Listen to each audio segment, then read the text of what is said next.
Считам, че доброто управление на местно ниво е предпоставката за решаване на проблемите, за избягване на конфликти.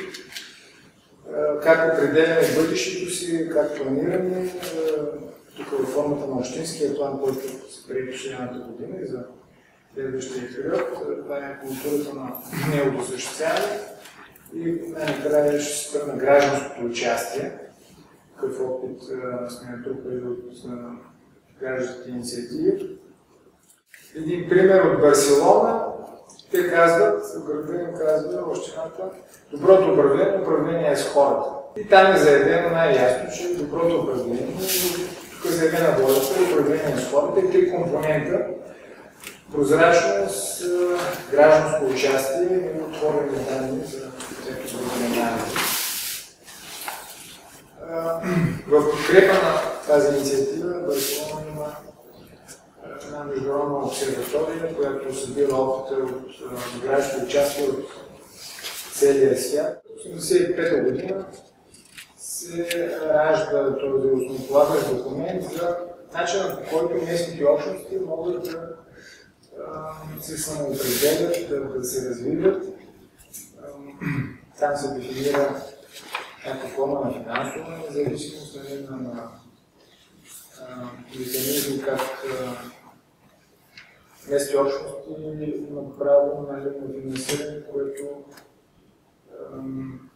е следствие на това, което се дадете като добавена стойност към брутния вътрешния продукт. Съответно, тяхното участие в брутния вътрешния продукт. Основни принципи на участие, на гражданско участие, как ще се гарантира това всички местни субекти да зачитат правото на гражданина за участие в взимане на решения за бъдещето на местната единица. И доста по-късно България, след като се е присъединена, България се присъединя в 1996-1995 година в Съвета на Европа. 2007 година един много сериозен документ, това е Европейска стратегия за иновация и добро управление на местното ниво, който се приема в Валенсия.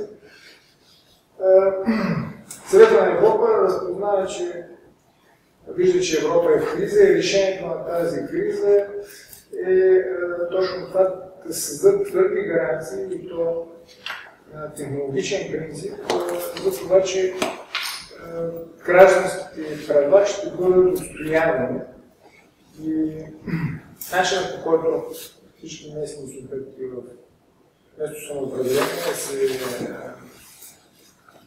се заявяват като гаранция на тези принципи, ще бъде измерван. Има инструментариум за измерване на ангажимента на местните политически субекти